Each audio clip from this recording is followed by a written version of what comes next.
realize that if you're not happy in your life, what is the point? What is the point of all of it? If you're going to be a Bitcoin advocate, well, again, anger and upset don't help anybody or help the space or anything else. So figure out a way to contribute and then figure out a way to make your life happier. Because if you're not happy, then again, I don't know what you're trying to convince anybody for.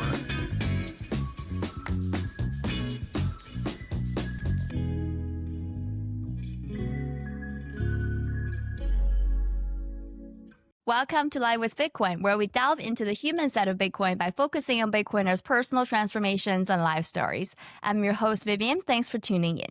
If you like and want to support our mission on shining light on the human side of Bitcoin, remember to subscribe to this channel, leave a comment, or sign up for sets from link in the description. Today, we have Mel join us. Mel is a long-term Bitcoiner and active voice in the Bitcoin and Nostr communities, known for her grounded, straightforward perspective on culture, responsibility, and human behavior within the space. Having spent years immersed in Bitcoin evolving community, from early conferences to online conversations, she brings a lived understanding of how Bitcoin changes, not only just how people think about money, but how they relate to each other.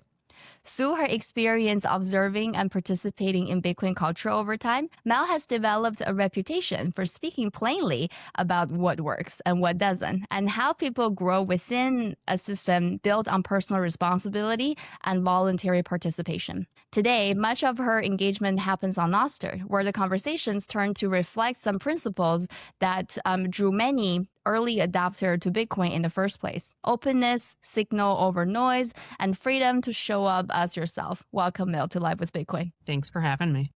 Let's start from your journey entering to the Bitcoin space, finding your own space in the journey. What pulled you into Bitcoin originally? So in 2015, I read about internet money. In 2014, I went to Europe for the first time. Trying to transfer money and exchange money was so expensive and difficult. And I've been a seller online since 1998. So dealing with international customers is really hard. So when I heard about the internet money, I was like, this makes perfect sense to me. And it made sense that it was, I think at the time they were also talking about it going through the gamer community. And I thought, oh, okay. So I bought $100 worth and promptly forgot about it. And in 2017, a friend of mine said, hey, have you heard about this Bitcoin thing?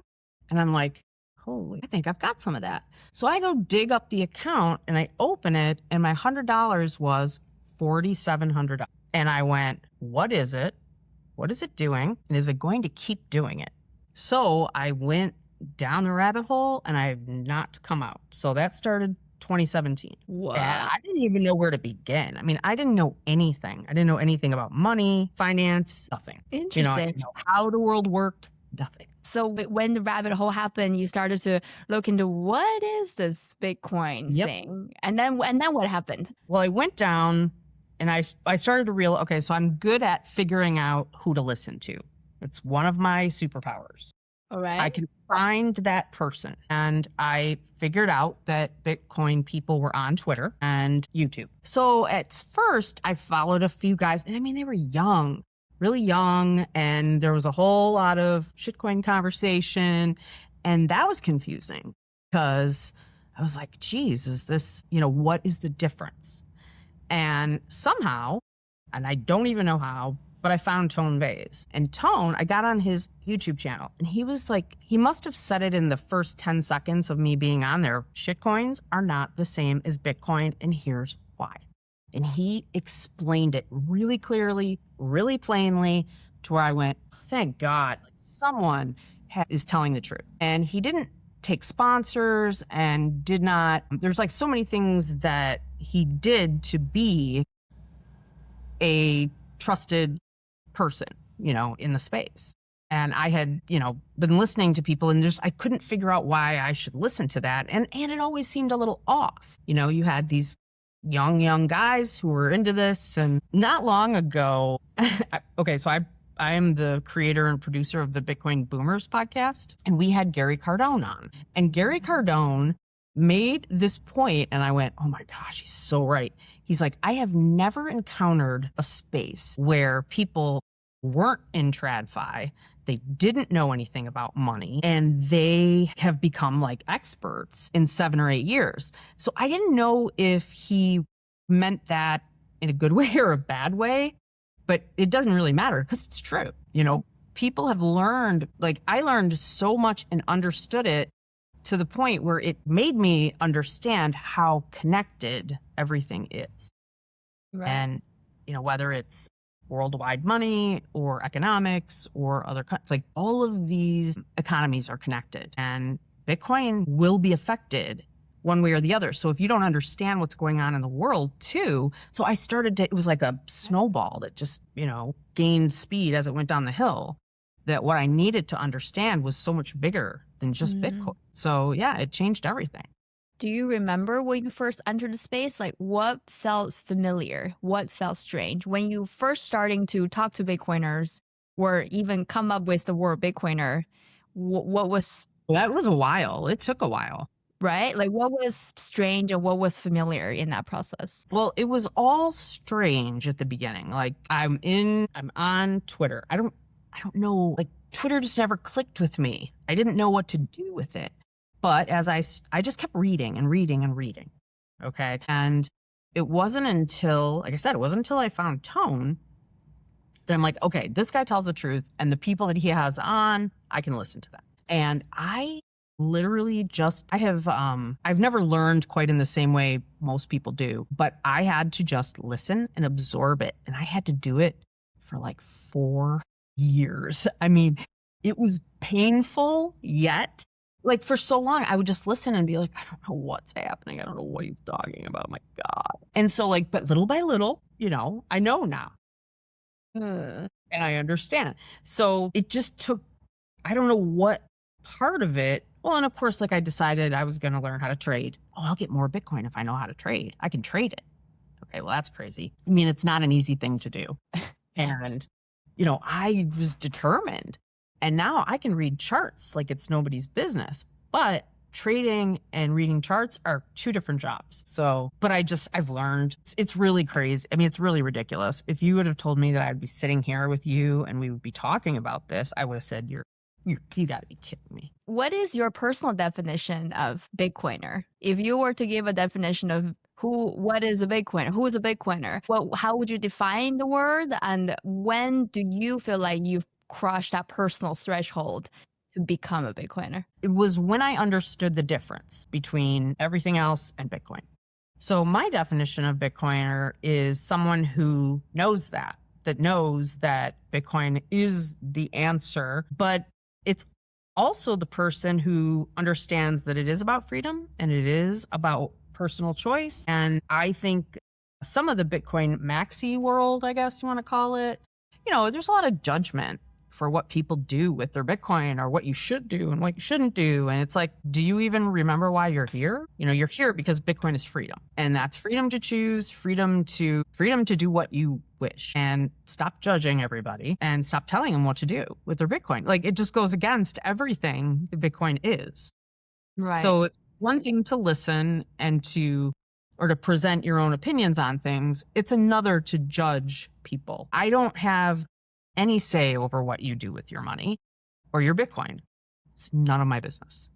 And where do you personally draw the line? Because I also agree with you. And in practice, oftentimes we see this toxic maximalism going on because we love you. And then we want you to understand this. And that's why we're toxic. Like, do you think Bitcoiners should go that far when we are orange pilling people? I just don't think it doesn't need to be that way. I mean, I just unfollowed somebody the other day because the bullying had gotten to a level, it was really unnecessary. And we're grown-ups. Like the things that are said, and these are all things that would never be said to anyone in the real world. And so I draw the line when you're insulting someone and you're not just having a conversation like an adult.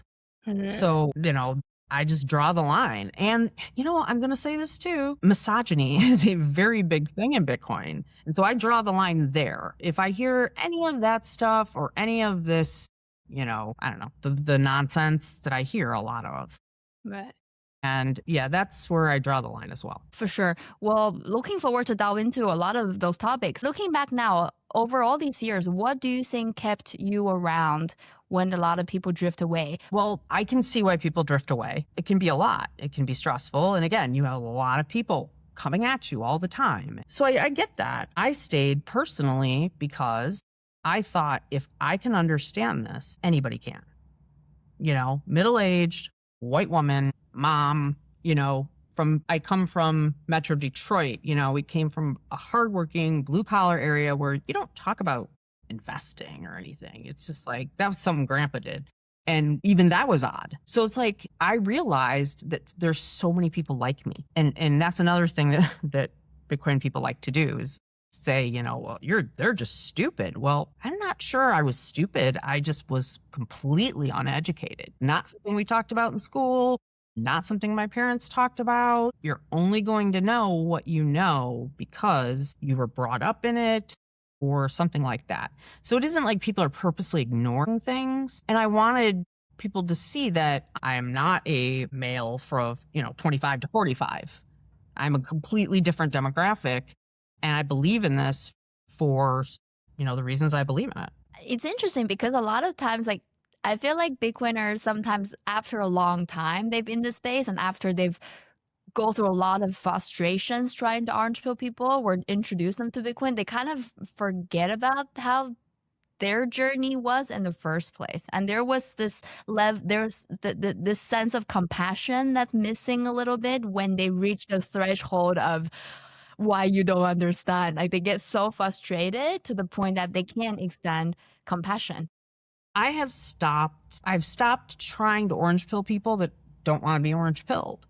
But they know who I am and they know that I'm there and I'm a part of it. And if they decide they have questions or want to learn about it, I'll be there. I'm not going to punish anybody for not, again, I know I just got lucky. I got lucky that one day I was thinking about, well, internet money makes sense and that we could be transacting without using one kind of currency.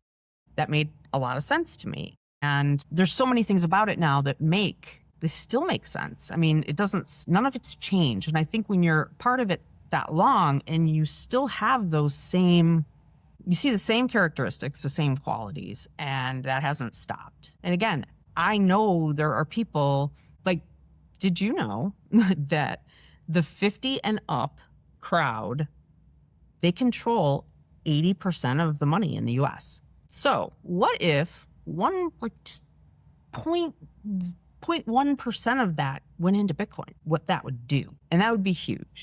So I'm also here to talk to people who are older, who may not understand that if they don't have this, they're going to suffer in their older years. Now, let's say you're a boomer, you're already 9 years old. You've got maybe millions of dollars in the bank, maybe $1 million. So you may need to add Bitcoin to what you have, but some boomers will be fine and they're not going to mess with their money right now. You know what I mean? They know that they have to work and they have to have that work for them for the rest of their lives. For sure, for sure. So there's just a lot of situations and I feel like I can address a lot of them. Yes. And I feel like I'm a relatable person in that too. Because if I were to go to boomers and say Bitcoin this, Bitcoin I don't think I will be very convincing to the degree that you could be, right? Because we do need the sense of connectivity, and it is what Bitcoin is about for the large part. It's to bring us together and rethink a lot about our world. So for you, growing up in a blue collar family and in your generation, in your household, what was your relationship with money in general before Bitcoin?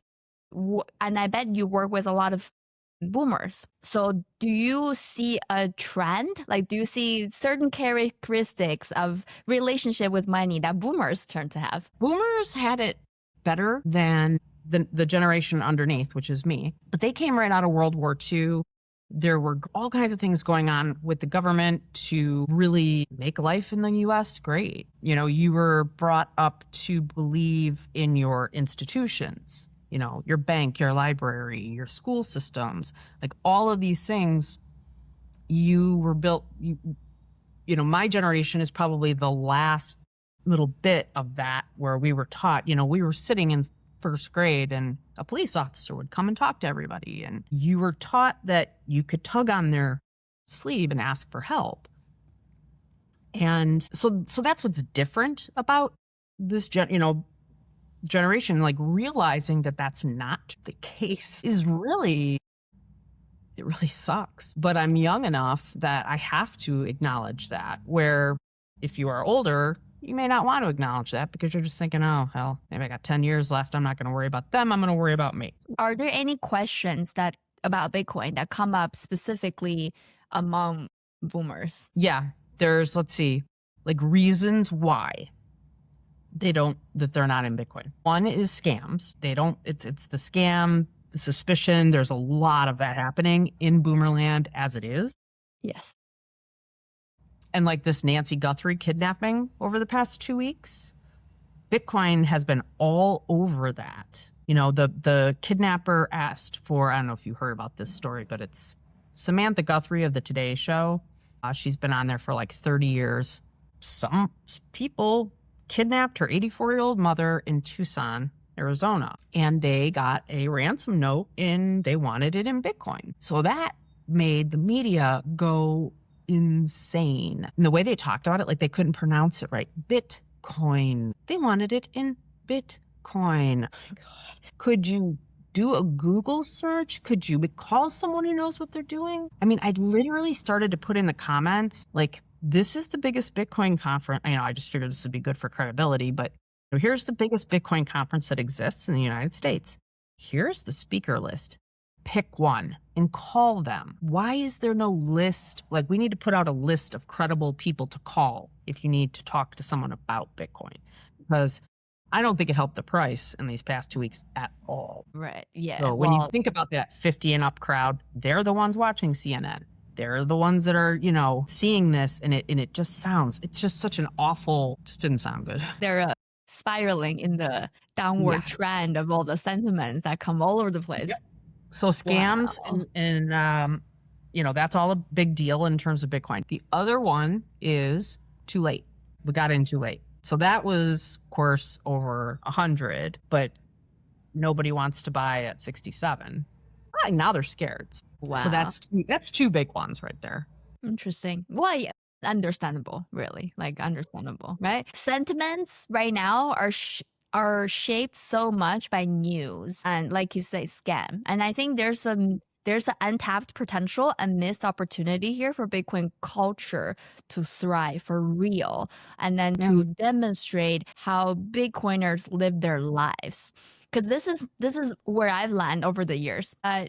It comes down to the life with Bitcoin. And even if tomorrow Bitcoin goes to zero, the life we have spent as Bitcoiners, the life we have chosen differently because of Bitcoin and how it changed us, changed people around us, and changed how we view money, our relationship with ourselves, with others, so that we can show up in the world with more love and hope. I think that's ultimately the point. Some Bitcoiners are missing that point, and they're making it about stacking sats. And that's great. And it's great to build towards generational wealth. But I'm a little bit scared for that crowd too, because they think they're being low time preference. And some of them, they're thinking that I'm making a choice, I'm making a preference, or even a sacrifice for future prosperity. But nobody is guaranteed a future. No, that's true. I fear, like, I worry, where I grieve for them sometimes. I don't know what will happen to their life, to their mind, if something uncertain happens, and then they need to face that, and then to make peace with that. I think that's a lot. So I wish, go for it. Yeah. Well, we've learned so much, and that's part of it. Like, today, I know so much more about money and so much more about, like, I was taught that money is only good for what it buys. Okay. I had a job when I was 14. I was paying for everything of my own. And so my work life started young and I've worked really hard. One thing I've known always is I'm always going to be able to figure out something if something was to happen. I am happy that they're in their 20s and 30s.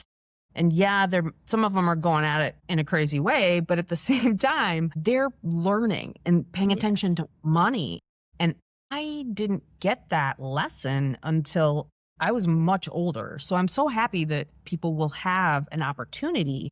For sure. And I feel like if something doesn't work out, well, they're teaching themselves so much about, hopefully, because if that's the only thing I guess I would be worried about is not expanding your view beyond Bitcoin Twitter. You need to read yourself. You have to learn and you have to look at other things. Right. You need to travel. You need to understand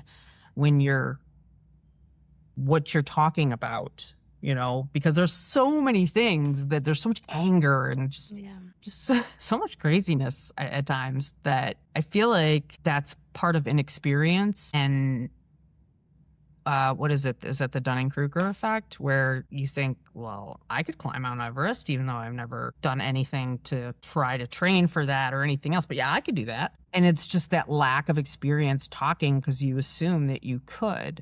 Right. But the older you get and the more life experience you get, you realize, like, have a child. See how that changes your life and your perspective because it changes everything.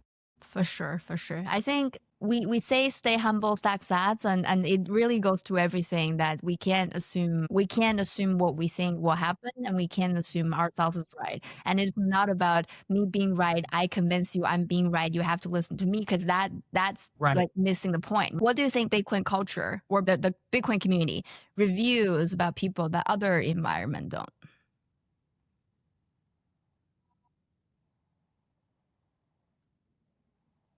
Geez. The community is interesting. I mean, I've made so many friends and listen, we're all still, like, no offense to El Salvador.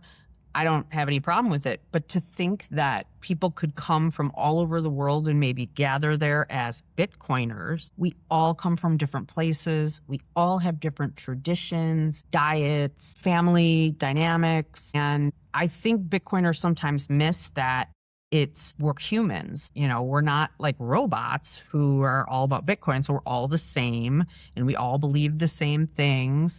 But at times it seems like that is what they want, is for us all to believe the same thing, all of us to have the same viewpoint and same view of the future. And again, like that doesn't make sense. Like you don't want to only live in a world where everybody agrees with you, because if you do, you are living in a cult. You're not looking at both sides of anything, and you have to, and you'll learn that as you get older, you'll hear like a story and you cannot imagine that could be a decent one, or maybe it wasn't as bad as that. And then you'll hear the other side of it and you're like, oh, I see. So it's again, like it's that weighing. And I think Bitcoin can show people that there is fairness here. Okay, you can look at both. You can look at how Bitcoin works. It's fair. Okay, it has rules that it follows. And I definitely believed back at one point that most Bitcoiners had a lot of integrity. I have found that is not at one point. Yeah, there's people that I don't know. They either want like a shot of ego or something, and who I really appreciate are the ones that just are working. The ones that are working towards something or doing something and really trying to get the word out in a good way, or helping those who can get it out in a good way. So it's like finding your space, finding your place in the space to contribute somehow would be better than trolling people on X. Yes. Where do you think that is coming from? Because I guess a lot of Bitcoiners today are like freedom maxis, or they found Bitcoin through this deep sense of frustration of the fiat society, and then they were angry, they were traumatized, and they were looking for solutions, and they found Bitcoin. And then I see that there's so much anger and trauma that goes into the process, to the point that the way that sometimes these negative emotions get poured out is subconscious, and it's painful to watch. Like, you don't really have to go there. No, get some therapy, realize that if you're not happy in your life, what is the point? What is the point of all of it? If you're going to be a Bitcoin advocate, well, again, anger and upset don't help anybody or help the space or anything else. So figure out a way to contribute, and then figure out a way to make your life happier. Because if you're not happy, then again, I don't know what you're trying to convince anybody for. I mean, what are you trying to convince them of? Okay, yes, Bitcoin is the best asset. It may take some time for things to shake out so that everything is good, but I wholeheartedly believe that. But I also believe that it isn't good to wrap your entire, my brother and sister would tell you that my entire world is Bitcoin. I mean, look behind me. Yeah, it's okay. But it's also made me realize that I have to do things for myself. Yes. And I have to create my own world and my own happiness, and that I can't sit around and wait for anybody to do it for me. It's not. And I think there's a lot of that. And there's a lot of, looking at people who are creators in the space. And I mean, like maybe the developers and the people who are writing code. And, there's a lot of finger pointing of this, and you should do this and you shouldn't do that. And this is, so there's like interpretations of things as well. And it makes it difficult. And I'm not sure. I just feel like everyone needs to open their mind instead of the complete and utter yes or no. Everything is very yes or no, black and white, where I don't think it's that simple. I don't think anything about Bitcoin is that simple. Yeah, totally. And you've experienced this as a woman. You mentioned misogyny. It's an issue in the space. So were there any moments for you where being a woman felt incomplete, felt in Bitcoin? Yeah, there's been lots of that. Were any moments that felt very relevant? Okay, well, I will say that when I went to Unconfiscatable for the first time, that was in 2020. I went by myself, like I said, middle-aged white woman, alone, shows up at this conference, and I was really welcomed with open arms. And I am still in a group with three guys who are still like very good friends of mine to this day, that, we chit chat and things. And I was very accepted. It felt really nice. And they were just great guys. And I was amazed by that. I really was. And it kept me in it. And it made me think, okay, there's good people here. And there definitely are. But there's also bad people here. Just because you are a Bitcoiner does not mean you are a nice and ethical person. And that is, if anyone takes away anything from this, that is the one thing you need to keep in your mind. Because like I was saying earlier, we all come from different places. We come from different everything. And just because we have Bitcoin in common doesn't mean that you don't have to watch your back. Yeah, big time. Have you noticed men and women responding differently to Bitcoin? Like, in what way do you think? Because men and women are wired differently, and that's fact. Women are right? more empathetic. Right. So how, when it comes to understanding Bitcoin and approach Bitcoin community and industry, do you notice a different approach between men and women? Yeah. I mean, I think most men are talking to men. And women are also talking to men. I mean, we're talking to 90% men, no matter how you slice it. Yeah. Okay. So I'm not a big believer. This is probably not going to come off well, but not really a big, I'm a believer in wanting to hear people speak because of what they're talking about, not because you're a woman or a man. For sure. Big time. And I think that sometimes I feel like, okay, we're going to have the ladies only brunch, and that's nice. But I don't know. I don't want to segment the population. I feel like we should all be together in some way. And I know there are more men, but maybe they need to recognize who's qualified more instead of just everything, not looking at who does have a really amazing brain and talk the talk and understand and carry the conversation. Like bring those people on. But see, they're going to get more hits on their podcast with a guy because guys want to watch guys talk about this. Why is that? Why do you think is that? I don't know. There's something there. Yeah, there is. Yeah. Well, for sure. I mean, it's like I could go on and talk about collectibles and I could talk about this, but they don't want to hear my opinion on price or markets and things like that. It's like the trust level isn't equal. I noticed that too. Do you think women have the same thing? Do women want to listen more from women too? Let's say. I don't think so. I think not necessarily, right? Not necessarily. I mean, I think there's like plenty of women that I will listen to that I'm happy to listen to. But do you feel like women have this natural lean as men that, if that's a woman, I want to be listening to them, like this vibe? No, I don't think it's like that. I don't feel like it's like that, but it could be. But that's just definitely not my feeling on it. For sure. I agree with that because I'm not someone who believes in gender. I feel like we connect with each other on a very fundamental basis that's deeper layer than gender and deeper layer than money and even deeper layer than culture sometimes. Like on a soul level, there's no gender, there's no nothing.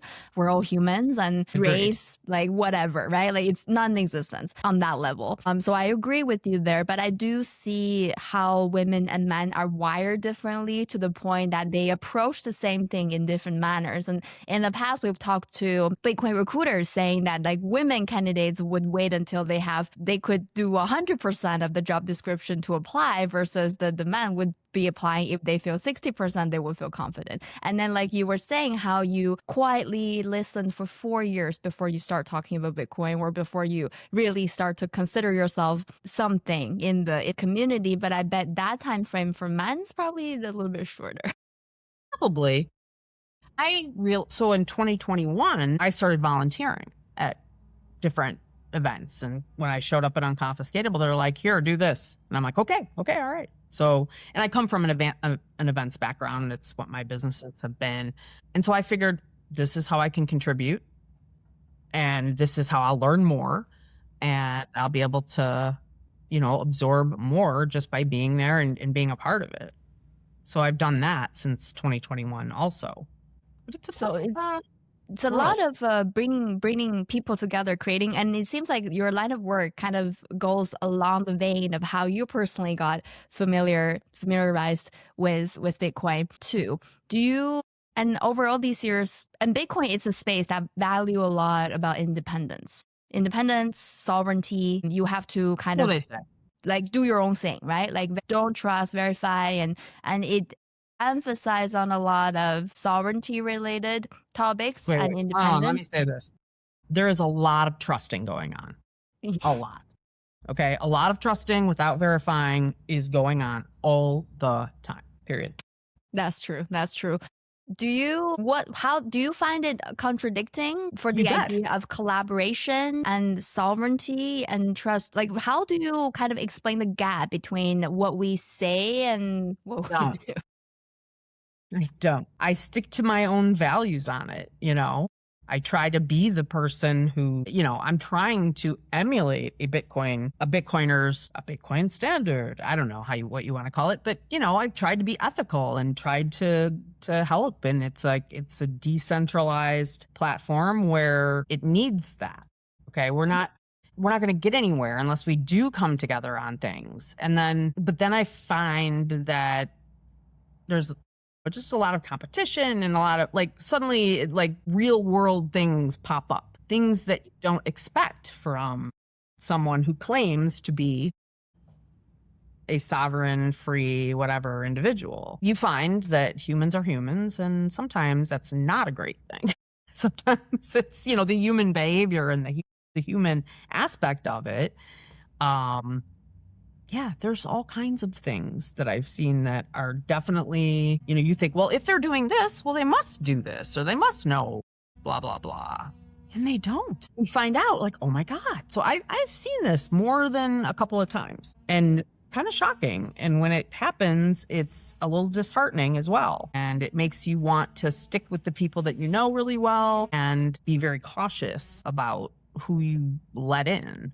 Because it happens. So it's just something that I'm saying because I feel like people, when you're in that euphoric stage and everything's great, well, you will let things happen or let people in that maybe you shouldn't. And like, this is the time where the price is down, where everybody does get cranky. And it's like, this is the time where you work harder. You work harder during this time and you pay attention to what's going on around you. The people that are still here and that are still active are people to usually pay attention to.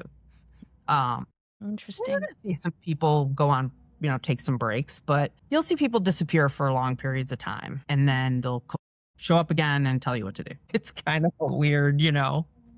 dynamic. For sure. I've definitely agree with that for the sense of discernment that's required increasingly in the space we're just in general, because even outside of the Bitcoin context, there's so much voice, like so many voices that are around us from far, close media, we're family, like peer pressure, where everybody panicking about what's next. And if we listen to that and lean into these anger or fear or anxiety, then we will get carried away with those things and not be able to tell what is signal and what is noise. You just said you have this specialty of knowing who to listen to. Tell me more about that. I've always been good at, I don't know how to explain it. My sister's really good at it too. And she plays poker.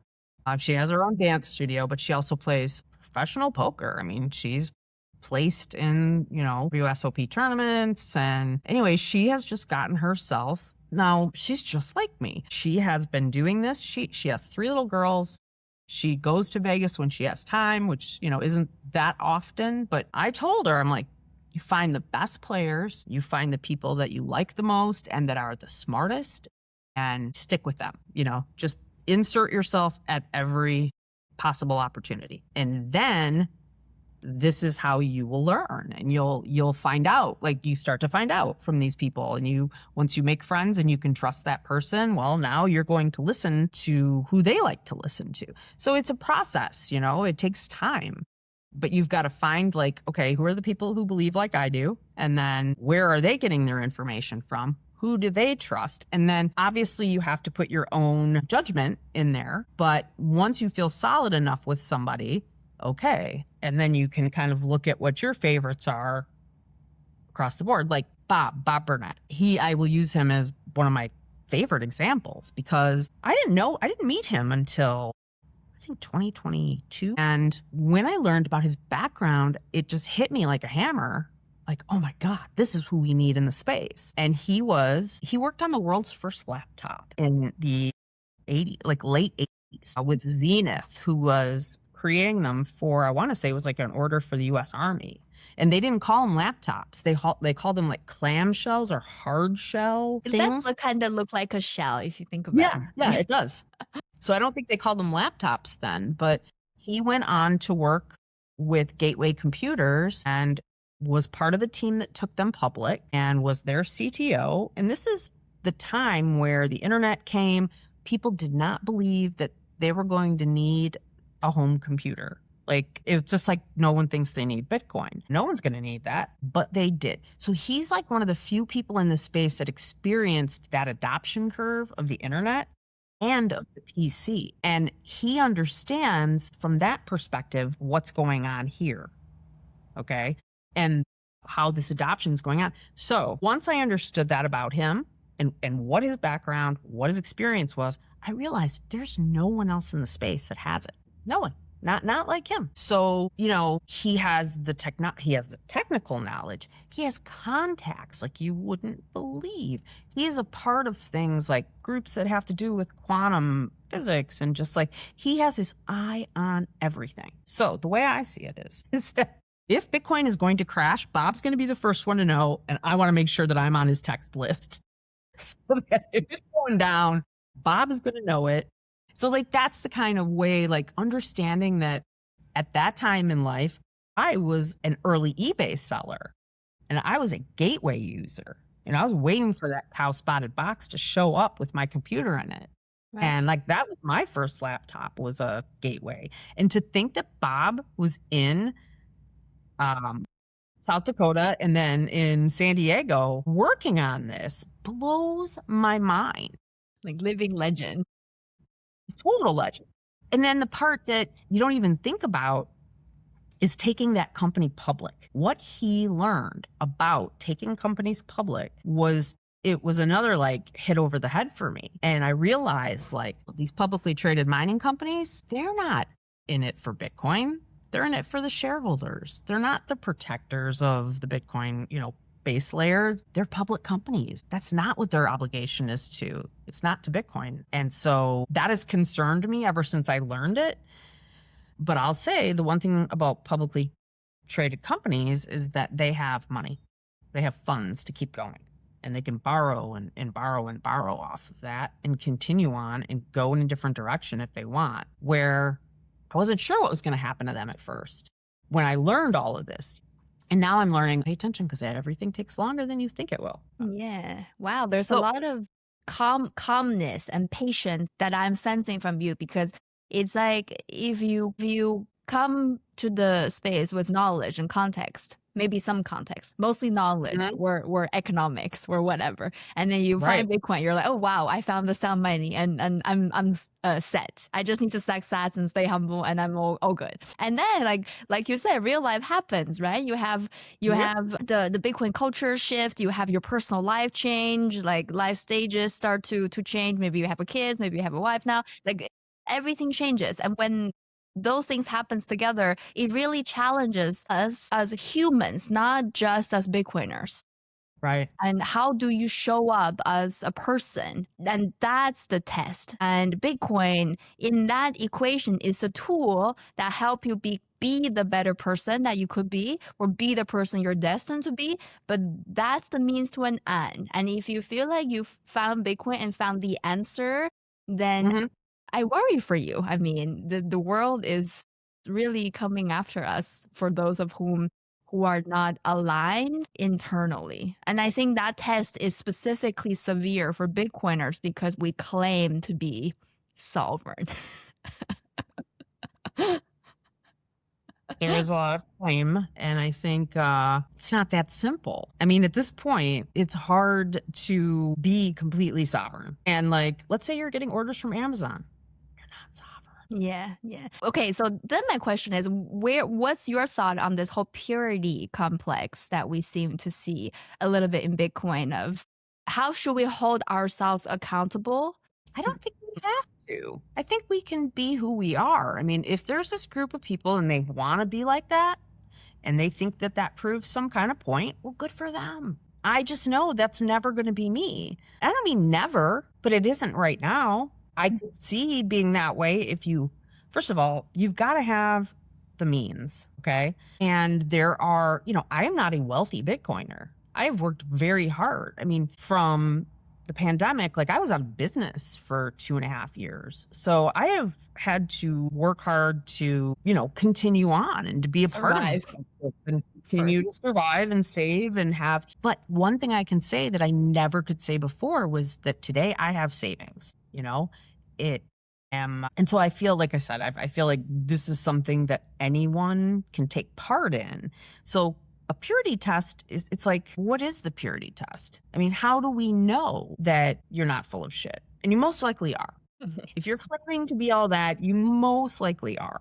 I mean, listen, I have heard, just again, I'm going to say it. If you're getting packages from Amazon, you're not any of the things that you're claiming to be. So, and it's just that simple.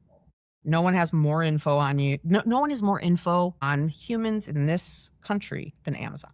Your bank doesn't have as much info. And until we're all in a different place from that, talk to me then. We're just not there yet. And things can take longer than we think. And after 17 years, I would like to think that we can at least say that, listen, it's been 17 years, stop for a minute and do a Google search, or find an expert instead of listening to the guy on TMZ for your Bitcoin information. And so that's something that's been on my mind the last couple of weeks, is just like, we got to get some people's faces out there, to talk about this and get called on when you need an expert, Yeah. because it is such a negative connotation otherwise. You know, it's like they say the word Bitcoin with contempt or confusion, no in between. Interesting. They either say Bitcoin with contempt or confusion. Wow, that's a powerful line. That's true. That's true. And if you think about it, like our touch points as individuals of Bitcoin, it comes down to each time we see Bitcoin in the news, where each time we see a Bitcoin sign somewhere, where each time we overhear someone eavesdropping on someone having a Bitcoin conversation at a coffee shop, which increasingly so, I'm starting to hear people talking about Bitcoin in different contexts at coffee shops or just randomly. So there's definitely the culture shifting. I really appreciate you for the calmness and then the peace that you already seem to have compared to a lot of Bitcoiners in the space, because there's no fear from you. There's not much anger. There's not much like you are really I'm based lucky and to you be work here. for right. You worked for I'm really lucky to be here and lucky that I'm learning what I've learned. I mean, I can call Bob Burnett and Larry Lepard friends. How crazy is that? I mean, how crazy is that I can talk to them and that they talk to me and respect me? And Gary Leland is one of my very best friends, I mean, in the space. And I've learned so much from him. And, you know, one of the things I've learned from him is do what you say you're going to do. And like once I called him, I don't know, I must have been cranky or something. And I was like, I just don't feel, I'm just not in the mood. And he's like, what are you, 14? Suck it up. He's like, suck it up and get going. Make it happen. I'm like, oh shit, you're right. Thank you. And now like he really does inspire me that way, because he's not, you know, that's how he makes things happen. And I realized that, you know, there's just so many things to learn from people who are successful. And they had, all three of these guys had great fiat careers. They didn't need Bitcoin, none of them, but they found it, they understand it. And I feel like those are the kind of people that we need speaking, you know, in the space and talking to people. We need translators, because it's great that we hang out in our bubble and go to the conference and have a blast of everyone. Absolutely. What is the responsibility? What is the collective responsibility we have as Bitcoiners when it comes to the world out there? The people that don't know Bitcoin yet but needed it the most? Because if we think about it, most of the Bitcoiners right now, they're either into technology or finance, still economics. And people complain, oh, there's not enough women in Bitcoin. There's not enough this. But if our cohort of content and if our focus on Bitcoin is just that, then you can't blame the mass public for thinking Bitcoin is just that. Because we are supposed to know and we're supposed to create content that represent Bitcoin in different lights like we experience. So this is kind of where I'm kind of pivoting into different segments and different industries, wanting to make music, but not Bitcoin songs, but love songs. Because I write love songs and I don't mention Bitcoin in it. And it's really about, can we connect people through love? And what I've realized is that, yes, money is super base layer, but being human and love is more base layer than money. Everybody right now is so angry and traumatized from history, from fiat society, from just generational trauma that trickled down to us. And every single one of us is like that. And what now? Even if we have Bitcoin, then the real challenge will just start then. Now you have the financial side of the things figured out, hopefully, where you're on your way to saving towards that money. What do you do with what do you do with yourself? What do you do with your relationship, with your children? And how many Bitcoiners who are doing the proof of work now can stand having 7 days in a row where they don't have to work? Like, because I'm facing that myself, and I'm sensing this restlessness in me that is making me lose hair, is making me feel really stressed, and I feel anxious of, I could be doing more. I could be proof of working on this, proof of working on that. And then I stressed out about it. And then I think a lot of Bitcoiner would be on the same same For trajectory. sure. So I I'm feel that really, way sometimes. right? For sure. Yeah. Yeah. What am I Especially doing today? we've come this far through proof of work and we know the blood and sweat that goes into this. For me, there's still this sense of fear a little bit that's coming out, wanting me to be doing things. But I'm really recently been practicing purpose over duty and grace over grind. This is something I've been practicing. Have to let go some of the values that I have that I project onto myself, self-induced. So do you Right. feel like over the years that you have to let part of you go Yes. somehow? I do, and I have. I've gotten much more independent. Something about Bitcoin, I don't know how to explain it.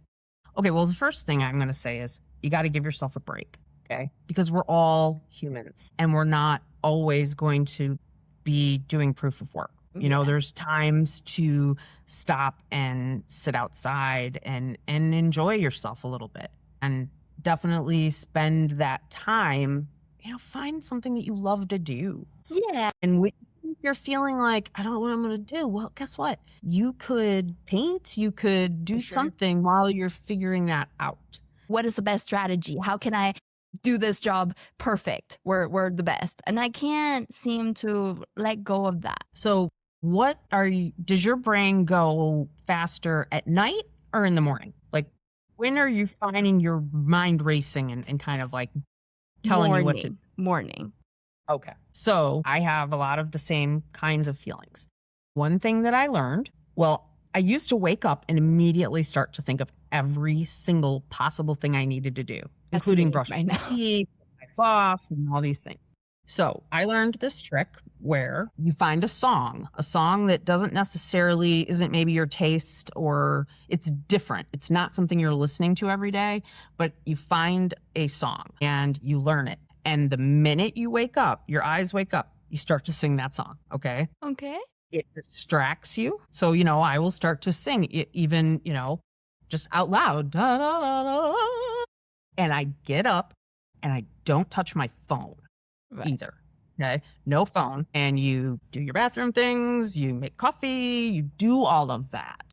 You get yourself set, you make your bed, open the windows, whatever it is you need to do. And you do all of that without your phone. So the point of it is not to pick up your phone first thing, not to start ruminating different ideas and starting to frustrate yourself immediately. Right. So you're getting up and you're feeling peaceful because you're singing and you're doing those things that are more routine. And that's where you're giving your brain a break. Okay. When you're ready, your coffee's made, you can get your phone, you've got your office area set up, and you sit down and then go ahead. But just take that, even if it doesn't even need to be more than 15 minutes at the max, like of just leaving the phone, getting those things done. I put my contacts in. I even try to sit in the sun for a few minutes, and I'll bring my phone with me, but I will sit down outside for a little bit and try to chill before I do something. Before I go into what I'm going to do. And so, but it's the song, the first thing that's that song distraction that gets me moving. Interesting. So, That's a really good trick. I'm going to try that. Find a singer or somebody that, you don't normally listen to. Like, somebody told me about a song, and it was kind of a song about where she's talking in the song about not being the things that everybody's told her that she is. And so it's like, to me, it resonated with me. I'm like, oh, this is good, but it isn't something I'm going to hear on the radio. So that song has one purpose for me, and that is getting me out of bed and making me think a little bit about how being grateful, how important that is. Like, another trick is, it's the gratefulness trick. When you're in the shower, think about how amazing it is that you have hot water. Yeah. Like clean hot water just rushing over you, and really feel like how amazing that is. Yeah. And that will give you this burst of peace and happiness. And just when you really realize how lucky we are to have that. I mean, there are people that have never had that in their lives. So to take that minute in the shower to just go, wow, am I lucky and grateful? Well, yeah, always gratefulness is always a good approach to everything. You got to really feel it. You have to Yeah. really think about it and really, that's what I was taught. Like, the way I learned that was the original lesson had to do with lemons. And we were taught to pretend you have a lemon, cut it in half. It's cold, it's wet in your hands, and you're feeling that. Now, imagine putting it up to your mouth, and now your mouth's watering. So, like, you're really feeling that. That's how you have to feel about being grateful. You have Yes. to Yes. And seriously get in, feel it. that's how we manifest for our brighter future too. It's really the sensation of it. And this is how we really, as humans, need to lean into our emotions, but not let it distract us. But we need to trust more on our emotions and instinct to because we already know. And then it oftentimes comes back to, do you have the gut to listen to yourself sometimes? So over the years, when it comes to perspective and authority, what have you noticed yourself softened over time? And what do you feel like there's something about you that have been more firm about over time? Yeah, I'm not as trusting as I was. When I say that, I mean, I am empathetic. So I do have a tendency to draw people who sense that and will take advantage of that. So I'm not as trusting as I once was. And I've put some boundaries down for that kind of a thing. So that's one thing that I wish I would have done in my 30s. You can't be open to everything, and you can't, if something is bothering you, you have to pay attention.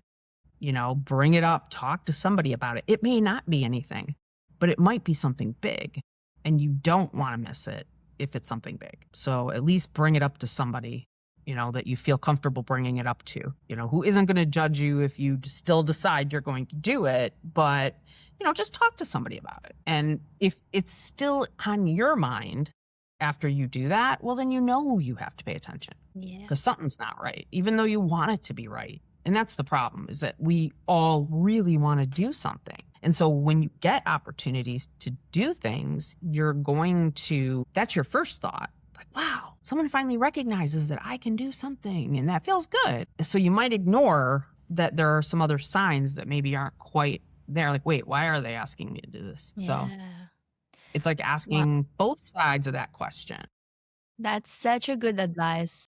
Because sometimes it's through the process of talking about it ourselves, we organize ourselves. Mm-hmm. I'm like this particularly, I think, through speaking. So when I'm talking, the words come out first, and I'm really hearing myself. So I have to talk it out with someone. Yeah. And it's tremendous help, because if the partner you're picking in that process knows you enough and then is just, then they catch you when you start to say certain things coming from yourself. Like, why do you say that? Like, what does that mean? You just said that. And it says something about you already, the fact that you say it this way. And then it's already giving you so much information. And you're like, oh, wow, you're right. I do. Before I even say a word, if I'm afraid to tell you what I'm going to tell you, well, then that tells me something. Yes. And see, that's something I didn't catch right away. Yes. And thought, well, I'm going to say it anyway, because maybe I'm wrong. Maybe it's not like that. But 9 times out of 10, if it is. See, the fact that you're like, I'm already feeling uncomfortable. That's why I'm even more going to go there.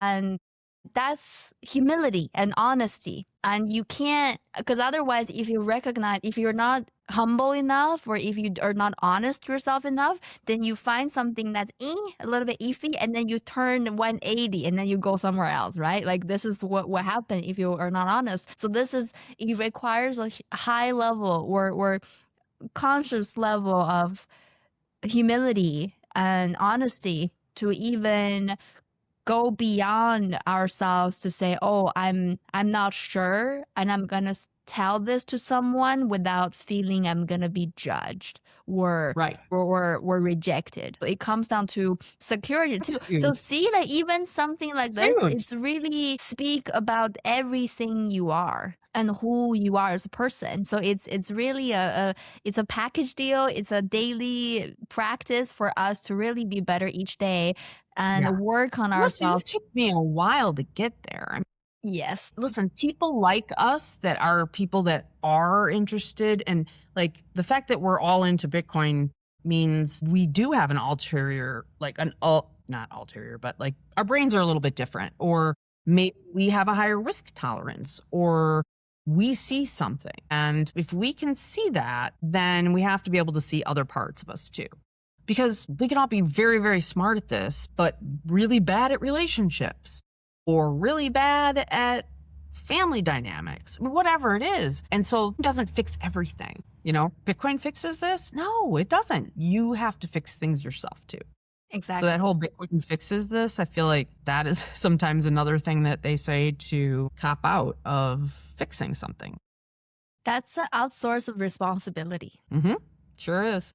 Yeah, I'm marriage not very good, family not very good. Bitcoin fixes this, so I don't have to do anything. Like Right. that's Bitcoin's just gonna fix it. yeah. No. So that's gonna be a lesson or an epiphany that all Bitcoiners will at one point have to go through, and the sooner the better, so we can start for real doing something for ourselves, doing something for our lives and our loved ones and for the world. And how can we, now that we have found Bitcoin, understood it to the point that we do whatever that is, we now also have the responsibility to help the rest of the world at least get on their journey to truth, to love about themselves. So if, to end our conversation here, if someone is feeling extremely lost or extremely clueless of what's going on in this world right now, what would you tell them that can help them? Every day you got to do something. And whether it's buy Bitcoin or not buy Bitcoin, that's not the point. Normally when I'm having a conversation with somebody and they are lost, well, I start with, and I do have a friend like this, and we started on the personal side of maybe how things were not going so well and talking about, okay, what can you control? There's only so many things in your life that you can control. So focus on those things. Now, in the process of that, and this actually went on for a couple of years where she was transitioning into a new place to live and didn't have a place to live. And she listened to me when I told her, just buy a tiny bit of Bitcoin, a couple $100. And she still has that to this day, and it gives her hope. She's hopeful, and I love that she did that. But again, like, she still has a hard time, but I can be there helping her. So it's like, look to help somebody. And I don't mean to help somebody. You don't have to do everything, but her and I just messaging each other and sending a dog video, or I'm thinking of you, or I just wanted you to know I'm here for you. I think that's huge for people, and just to be connected and stay in contact. And, that's what you can do. And if you're that close to someone you can do that, well, then you can start plugging Bitcoin a little bit. I did that to my brother, my sister, so it's taken time, and I do it very gradually, but eventually I'm going to get you. I think it comes down to intention, and we have to, even with good intention, we have to discipline ourselves to do it in a non-condescending way. And I got to that point where I was kind of that way, and then I just stopped, Right. Like, me, and if you want to know anything, I'm here to tell you. I'm happy to tell you everything I can tell you. And that's where I stay at this point, because it's just, people don't want to hear it, they don't want to hear it.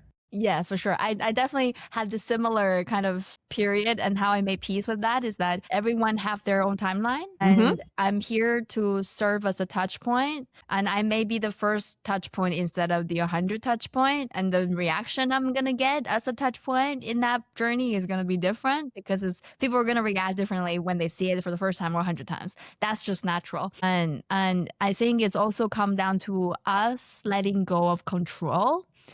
And that I know better, and it's a little bit of it is egotistic too, that I know better, I know that I know better, and you should listen to me, or right, like there's the sense of control going on there that we really have to work on letting go, to the point that we only act from love, from good intention, and in a manner that's respectful of other people's journey. Exactly.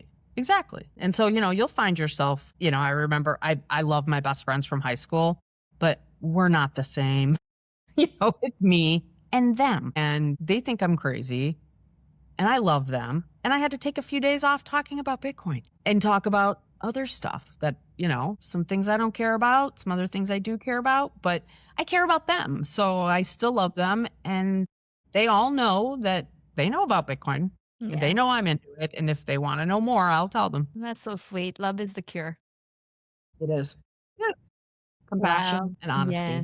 Totally. Wow. I really love this conversation. And if it wasn't for Bitcoin, we wouldn't be able to meet each other across the world and have the opportunity to have a conversation to talk about humility and maturity and the personal transformations happen on the Bitcoin standard. So deeply grateful. It's an amazing conversation to have, like in the Bitcoin space. So thanks. Thanks for having me.